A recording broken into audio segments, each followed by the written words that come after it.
নাই। কি বুঝছো? আসলে এসোফেগাস ওপেন করার দরকারই পড়ে না, এসোফেগাসে ওরকম ডিজিজ পাওয়াই যায় না যে এসোফেগাস রিলেটেড। এখন তুমি এটার ক্ষেত্রে যেটা করবা, এখান থেকে রেইজ করবা। কি বুঝছো? এই যে দেখো একটু করে কাটে নিলে, অল্প একটু কাটছে না, ব্লাড প্রান্ত ঢুকায় দিয়ে এই পাশে একটা ই করে দিবা, আর এটার থেকে সেম।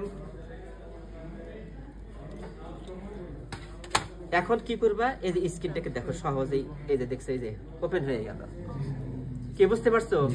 ওপেন হয়ে গেল। তাহলে তুমি এখন দেখো কোনো এখানে কোনো হিমোরেজ আছে? হিমোরেজ থাকলে কি হইতো? আইবিটি। এখন এখন এটাকে দেখার জন্য তুমি কি করবে, এটাকে পুশ, এই যে দেখছো এই করে ফেলবে। কি বুঝতে পারছো? এটার কি ক্ষেত্রে হলো এরকম পুশ, এই যে তুমি এখানে দেখলে কোনো হিমোরেজ আছে কিনা, নাই।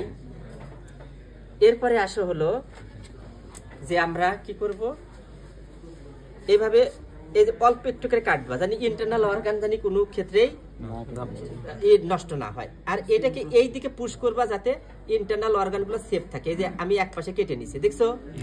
এই যে এই পর্যন্ত কেটে নিলাম। এখন এটা